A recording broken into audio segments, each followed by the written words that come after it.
Just wanted to start off by saying that I've always been fascinated by voice acting, largely because of the work of guys like you guys and Rob Paulson. And for a while in my life, I thought that maybe that was something that I wanted to pursue, and for whatever reason, when I went through college, I kind of let that go. And now Smart boy. now I'm kind of at a point in my life where I feel like maybe pursuing fulfillment instead of stability.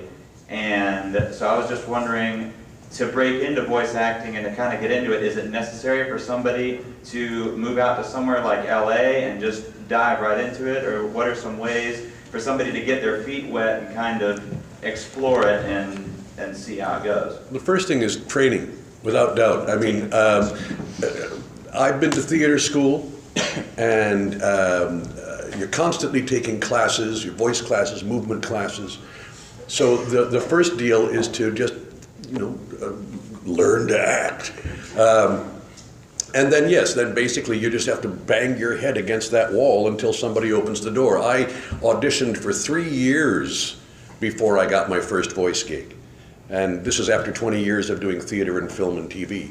So it really is, it's about luck, it's about opportunity, but the first thing is training, absolutely training.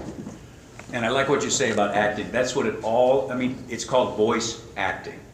And that's where it all goes back to, and that's where it all starts. It's oddly enough, Gregg and I went to the same fine arts college in a suburb of St. Louis called Webster Groves, and it was an excellent place to train. Obviously, we're both working, so there must have been something good about it. But that's the basic, the basis of it all. So I would recommend acting classes. But there are many in LA and Chicago, San Francisco, all of the larger cities are voice academies, classes. They will, if you have an aptitude, they will kind of guide you into maybe an agent or maybe, to get into this pool. So I think taking a class is the best way to sort of ease into it, because you're going to find out whether you're good or not. Because as Gregg said, if you get into this thing, you're competing against the cream of the crop. I mean, the best in the business. So you better be damn good and damn ready before you're out there, or you're not going to make it. Sorry to be so negative. No.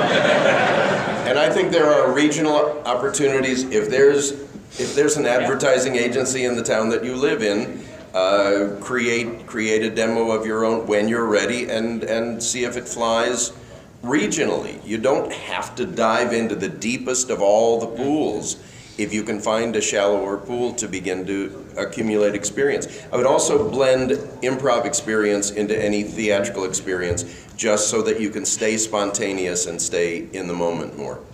There's a lot going on now on the internet too. It's not so much necessarily the big cities where the work is happening. The work is happening on the net. And there are all kinds of sites where people are asking for voices. And it's a great place to train, to start. Because you're not going to get paid for a lot of that stuff, but at least it gives you an idea and a foot in, and gives you a demo, because the demo is really important. Thank you very much. Sure.